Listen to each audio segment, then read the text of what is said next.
Hello and welcome to Making Music in and Out of Lockdown. I'm very excited to be here with you on my favourite day of the year. My name is Barbara Eifler and I'm the Chief Executive of Making Music, the UK Association for Leisure Time Music Groups. I'll tell you a little bit more about that later. But I'm also the co-chair of the steering group of organisations which has been promoting Make Music Day in the UK since 2017. So I thought I'd tell you a little bit about other Make Music Days around the world because it is a global event. It started as Make Music Day, as Fête de la Musique in France in 1982. And there it is now practically a national holiday with thousands of events in a normal year, that is, and 2/3 of the population either taking part, performing, or attending gigs. In Italy, the celebration has been going for almost as long, since 1984. And so earlier this week, I caught up with Claudio, the coordinator of Festa della Musica, Make Music Day in Italy, to tell us about what's happening there. Hello, Claudio, and thank you very much for talking to me today when you must be very busy getting ready for Make Music Day on Sunday. But Italy has obviously had a really bad time this spring and things are only just returning to normal now. Is there even a Make Music Day this year or has it been cancelled? This year the preparation of the Make Music Day has been very, very difficult because of COVID-19. But we have no intention to cancel our event. So in the end, we succeeded despite the 1,000 difficulties we found during this period because of the virus, of course. Absolutely. So glad to hear that something is happening. And what normally happens in Italy on Make Music Day? Is it a very big thing? In Italy, we have been celebrating June 21 since 26 years now. And during all these years, the festival has grown year by year. But the big difference has been in 2016, when the Ministry of Culture decided to combine the music festival, the Make Music Day, with the festival of the capital of Italian culture that changes every year. And this combination of the music festival with the capital of the culture has given enormous impetus to the event. So in the 2015, in Italy, we only had 83 towns who was making this event. After the agreement, the first year, 2016, was already 280. In 2017, 576. 2018, 692, and last year, 837. So you can imagine very easily how big was the difference. Yeah, no, amazing. That's really good. And this year, though, when everything is different and you can't have all these events in towns, is there one project that you're particularly proud of that you'd like to tell us about? Yes. So in Italy, we are very lucky because in Italy, we have 70% of the beauties of the world. So, of course, we are facilitated in making Make Music Day in historical place. This year, for example, on the evening of June 21, we will have 2 official concerts where the minister come to attend to the event. And we will do this in Agrigento, in Sicily, and exactly in the Valley of the Temples. This is an archaeological park in Sicily that is over 2,007 years old. And we will do this at the sunset. So we combine 3 big emotions all together: the Valley of the Temple, the music, and the sunset. That sounds, yes, this will be a unique and unforgettable experience. And I also suggest to you to do the same, combining the Make Music Day with historical place that England is rich to. Of course, possibly involving the ministry. Every kind of ministry you can involve. No, absolutely. Thank you very much. I think we'll try. But yeah, so thank you very much for talking to me today, Claudia. And now Claudia has shared with us a snippet of the video that they used to launch Make Music Day earlier this week. And so we'll be watching that now.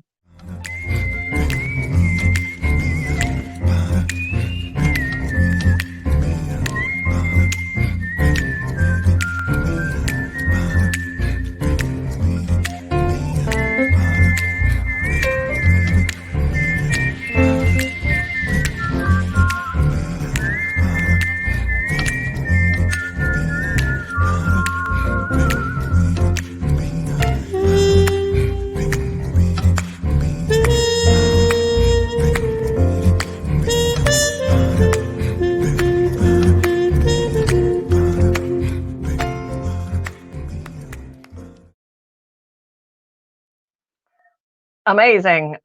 So Germany is another country that's been celebrating Make Music Day since the 1980s, and is often organized by individual cities, including Hanover, which is a UNESCO City of Music and has been at the forefront of this activity for many years. This year, though, has been a challenge, as Sabine and Gunnar, in charge of events there, told me a few days ago. So this year, there's coronavirus. So what does that mean for Make Music Day in Hanover or in Germany? Yeah, first of all, it doesn't mean really good things. It, mostly, well, it's going to be complicated. And but in the end, I must say it's quite okay. On one hand, nationally, we really stick more together and got more close together and talked a lot and had video conferences for how you're doing this and do you have already canceled or not and so on. So it's with the Fête Music cities and with the other networks who are doing stuff, so that we have a really big musical weekend where different associations from the instrument sellers to the whatever clubs, venues, music industry labels, whatever, they all say this is a great weekend, and we all put our effort in to promote music as an art form. And that's how Fête Music was always and should be. And so this is very great. And in Hanover, for the local production, it's always a little bit difficult, but we found several ways, and we call it Fett mal anders, Fett differently. Okay. Sabine, tell me, what happens in a normal year in Hanover for Fête de la Musique? In a normal way, this is filled with music. We have over 1,000 musicians playing music at over 40 locations all around the inner city. We have indoor stages, big stages, small stages, and we have profi musicians between amateur musicians, and we have also international guests from the network of UNESCO City of Music. For example, Liverpool has visited us and playing in a band mash-up with a band from Hanover. And we have also from our twin cities, for example, Poznan and Rouen, also musicians there. And we have over 100,000 people who are celebrating the Fête de la Musique in Hanover on this day. Wow, that is really, really big. So do you have a favorite new project that has come out because of coronavirus, something that you're particularly fond of this year? Yeah, I think it's basically it's two, but it's I think Higge Digge Bum is quite a nice project where some musicians made music out of kitchen stuff and played small videos to inspire people to make their own. And so we are hoping that a lot of people in Hanover are doing kitchen music on Sunday and presenting their videos online. This is great, and I like the name from the Danish Hygge, and Hygge Digge Bum really sounds weird enough, so really call it Gig It Yourself and make your music at home. This is really great. And then we have one of the first really real concerts with live music music and with a small audience under lockdown, social distancing issues outside, and it will be going to be an experiment, and I'm very excited if all works out and if people stick to their 1.5 meters and so on. So we our own backyard or parking lot we use now so that we can have a lot of space for only 70 people who can watch 6 concerts. So great, and thank you very much for talking to me, and we will see a snippet now of the film that you made after last year's Fête de la Musique in Hanover. That gives us a flavour of what goes on normally.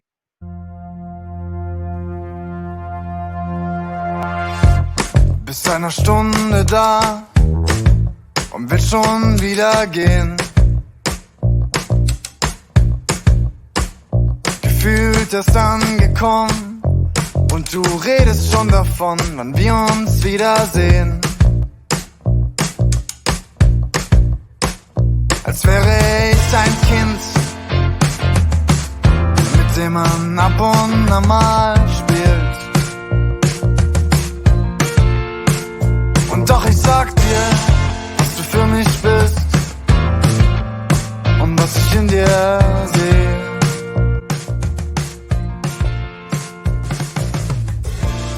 Und alle Hoffnung geht raus, der schwarze Punkt in deinem Auge. Great events in Hanover normally. Now, Make Music Day went global about 15 years ago, and so I thought I'd ask Aaron Friedman, the president and founder of the International Make Music Alliance, what was happening with world celebrations in the age of Corona. Hello, Aaron, and thank you very much for coming to talk to me. Make Music Day is a global event, but there's a global pandemic on. What is going to go on around the world this year on 21st of June? It's a great question. Normally for Make Music Day, we have hundreds of thousands of people around the world coming outside and playing music with each other in large groups and small, spontaneous and planned events. And a few months ago, we realized that that really might not work this year with everyone staying safer at home. So the fantastic thing about Make Music Day is it's really not a traditional music festival at all. It's a spontaneous, invitation for people to come out and play music however they can, however they'd like to. So this year there are lots of projects where people are playing in their living rooms, but live streaming to others, or they're paired up with other songwriters and writing songs to each other and sharing them on Make Music Day. Lots of people are taking free music instrument lessons at home this day. So there are lots of different ways that people have come up with to celebrate music on June 21st, even if they can't gather in public. Great. So it's going to be a bit different this year, but what normally happens on Make Music Day in New York, in the US, and around the world? Yeah, well, the whole thing started in France in 1982. Where the government basically just invited everyone to come outside and play music together on the summer solstice on June 21st. And, in France, it's become this tradition where millions of people are coming outside on June 21st each year to play music, to listen to music. New York last year had about 800 events. There were over 5,000 in the United States, all on June 21st. And all of them were outside and public. So people were just kind of wandering around and following their ears and discovering music everywhere they went in the participating cities. China, Australia, Lagos in Nigeria, lots of countries just in the last few years have taken this on, and in some cases at quite a large scale. Great. Is there anything this year of these new projects that have come up that that you're particularly fond of, that you're particularly proud of, or looking forward to on Sunday? Yeah, there's one that we've just started called This American Song, where we have 50 songwriters matched up with 50 ordinary people, one from each of the 50 states in the US. And on Sunday, for Make Music Day, the songwriter will interview one of the people by video chat in the morning. and then go back and write a song based on the person's life, based on whatever they discussed. And then in the evening, they'll do a second chat with the person and perform the song in a private performance just for them. Yeah, I love it. That sounds like a great project. So to finish off, thank you very much, Aaron, and hope you have a good day on Sunday. And we'll just watch a little bit of the film about Make Music Day from the Make Music Alliance. Thank you, Aaron. Bye-bye. Thank you. Bye.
Welcome back. I hope you enjoyed that quick trip to other Make Music Days from around the world. And I'm going to return to the theme of European collaborations in a minute. But first, I just wanted to tell you about Making Music. We're the UK Association for Leisure Music Groups. We have over 3,700 members, and they're choral societies and brass bands and amateur orchestras, they're community choirs, ukulele groups, barbershop choruses, big bands, folk ensembles, drumming circles, handbell ringers, and more. The number of people in our groups is estimated at around 200,000, and that sounds a lot, but we reckon we cover only about a quarter of all groups in the UK. So actually there are probably about 800,000 adult hobby musicians singing and playing regularly every week in every community across the UK. That really is a lot of people.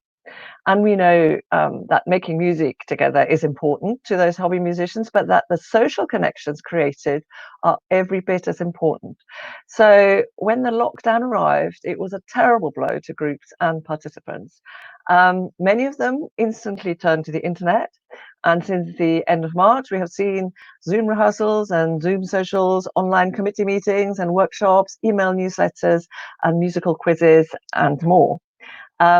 This fantastic creativity has meant fewer people will have been as isolated as they might have been. More people may have discovered how to get online and connect with others. And also it means that music has still been happening across the land, even if in living rooms rather than community halls.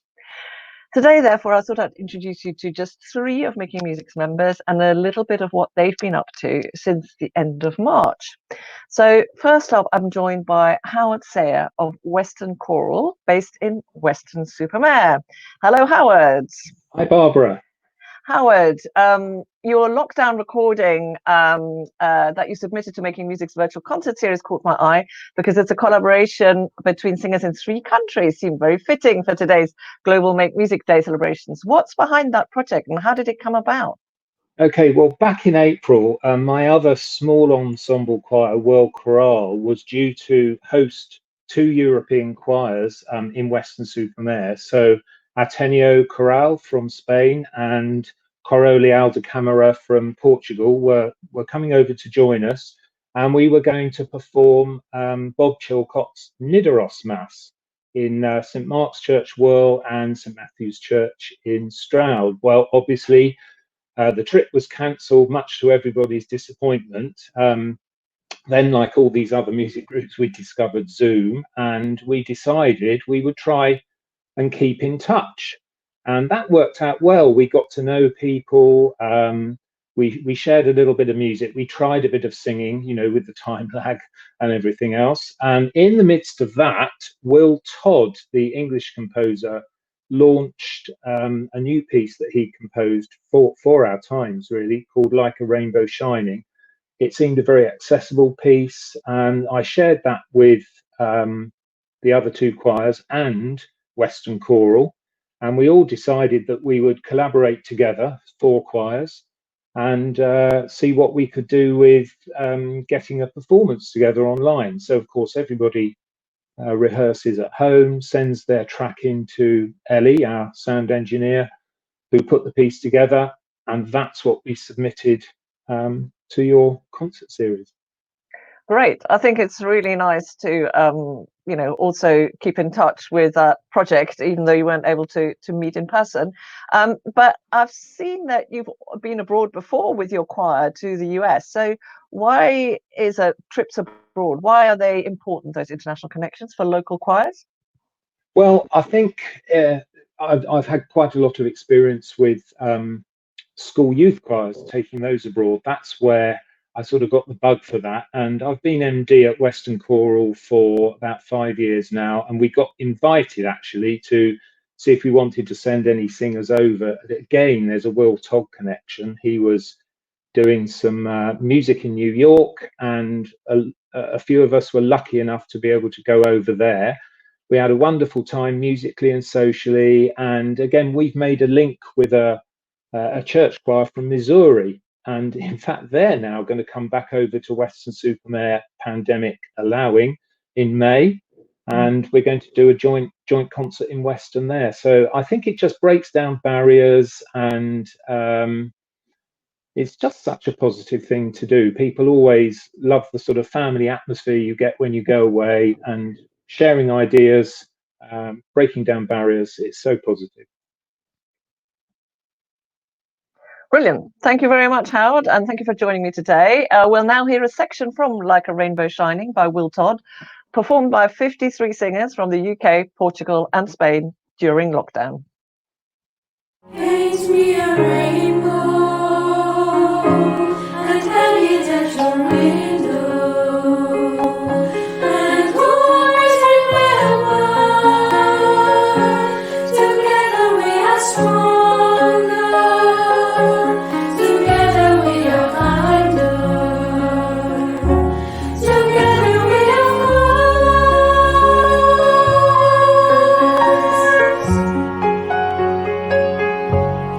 friend to a stranger, remembering our neighbor, and then like a rainbow, together we are shining, together like a rainbow, together we are shining, shining, shining, shining. My next guest is Tim Hart, chairman and French horn player for the Suffolk Symphonia, an amateur orchestra based in Bury St Edmunds. Hello, Tim. So, Hi there. What normally would the Suffolk Symphonia be up to at this time of year? So at this time of the year, we would have had a concert last night, actually. We typically have 3 concerts a year. We sort of rehearse for 10 weeks through the school term, really, and then we put on a concert in March, a concert in June, and a concert in November. So last night we would have been in our local hall. We would have been having a Beethoven special. We'd been playing the Emperor Piano Concerto, Dvorak Symphony. So obviously we didn't do that last night. I know this is everybody's missing these things that they've been working towards. Absolutely. But so, what have you been doing at Suffolk Symphonia since the lockdown started? Yeah, so it's interesting listening to your comments earlier on about the importance of sticking together as a community. So we've been doing exactly that, really. We've had regular Zoom meetings replacing our normal Wednesday night rehearsals. Attendance has been fairly good. I think we've got a set number of people who love to get together on a Wednesday night and just sort of chat about things. Other people, I think, suffer a little bit from Zoom fatigue. I think we're all now on these kind of calls all day, and sometimes I think people just like a quiet time with their family and not looking at a computer screen. But we've been catching up regularly, and then we've done a number of videos. Actually, we've enjoyed. And when I'm not playing my French horn for fun, I'm working IT. So I've been able to edit together a few videos, and we're lucky enough to have a really good music student in the orchestra who's worked some miracles with the sound and sort of pulled together the audio side of things. So we've had fun keeping together. Actually, equally unable to play offbeat in the can, and we've done different pieces of music, and it's just kept that sort of semblance of community spirit going during these videos. So those are the kind of things we've been doing.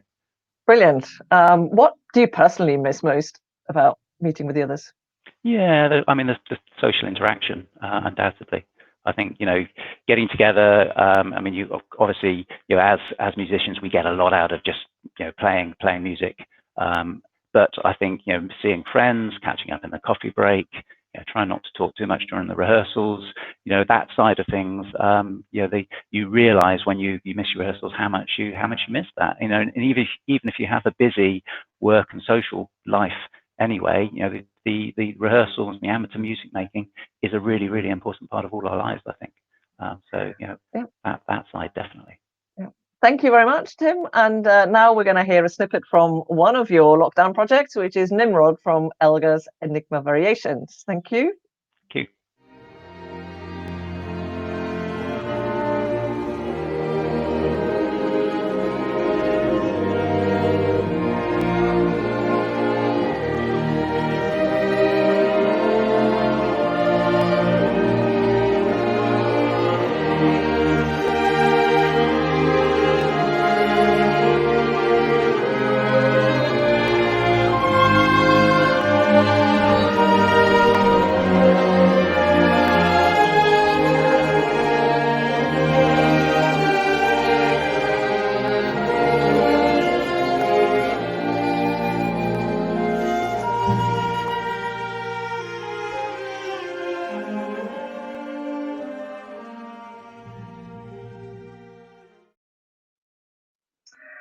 My final guest in this section is a choir leader who took a rather unusual approach to lockdown. When all rehearsals were suspended, she started a new choir, Sing on Saturday. I'm joined now by Jane Smith, who's usually musical director of the Village Voices and the Sear Green Singers, both based in a village in Buckinghamshire. So hello, Jane, and tell me, how did Sing on Saturday and a song for Sear Green come about? Well, I wanted to do something positive for my village, because instead of just the normal neighbourhood support, because I'm a choral director, that seemed the obvious thing to do.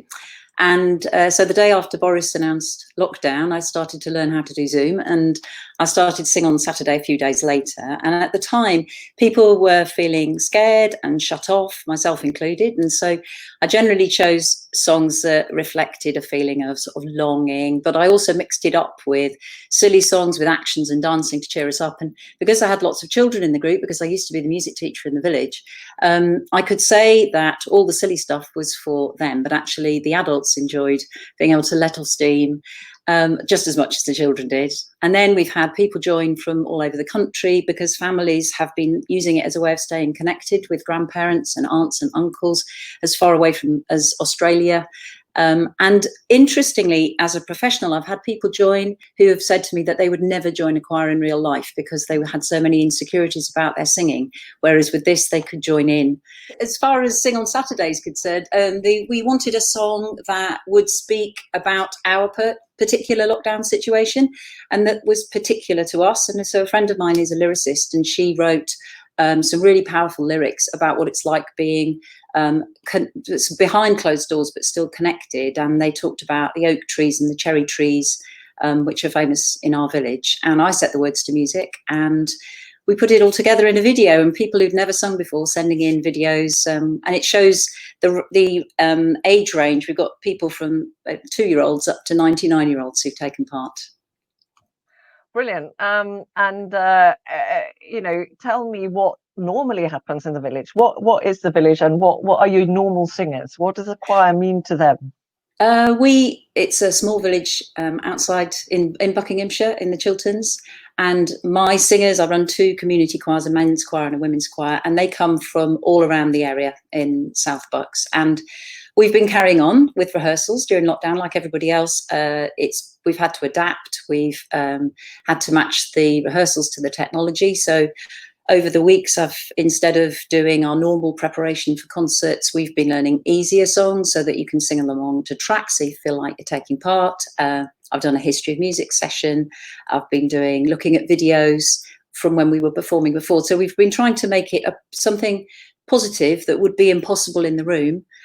So to try to think this isn't all awful, though it is quite hard sometimes. And obviously been doing quizzes like everybody else and bingo, and it's been a struggle, but it's interesting because one of the things that I've wanted to do is to do another project of a song that I've written again for my women's choir, and I asked them to send me a testimony about what the choir means to them. And I actually we've had some wonderful things being said about the importance of community music making. And somebody gave me a quote, which I thought, given I knew you were going to ask me this question, I thought I'd find it for you. Somebody shared and said, there's something so incredible, supportive and underpinning about being in a choir that it enables us to find bravery and courage to express ourselves and have a voice, not just a singing voice. And I feel that's what music does for everybody.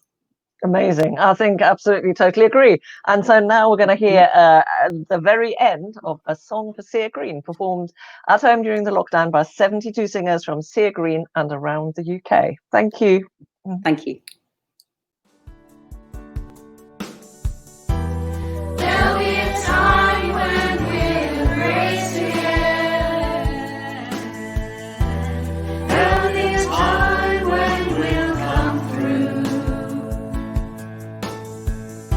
And if you're hurting, feeling blue, there's more love out there than you ever knew. It's tough, we know that's true, but I'm reaching out to you. Through closed doors, I'm there holding your hand.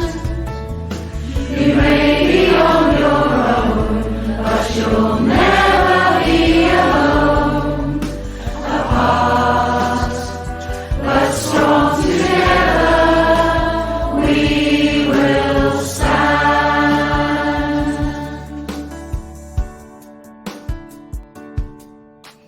Apart, but we're strong together, we will stand.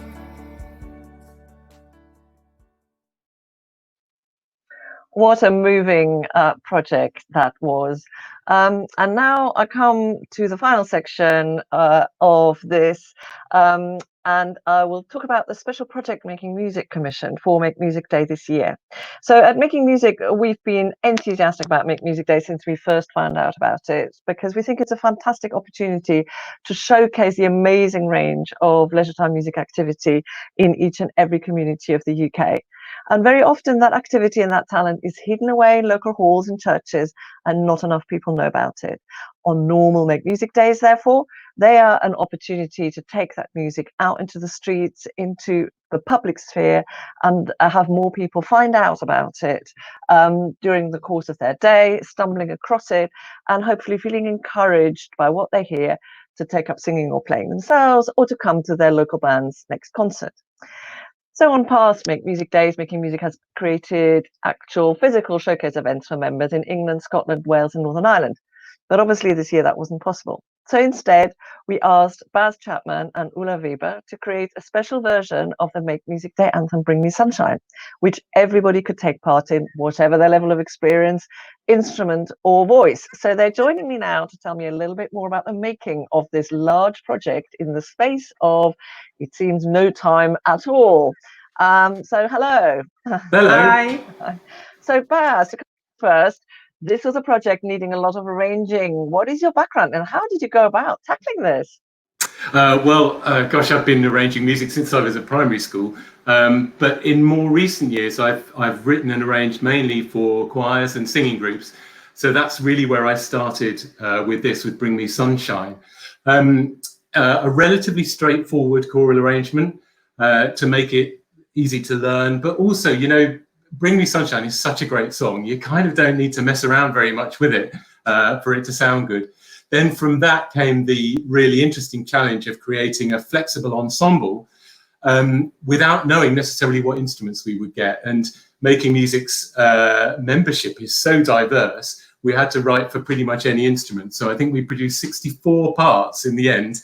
And I'm delighted to say we've had most of them back in some form that someone has recorded a part and sent it in. So it's a really full sound.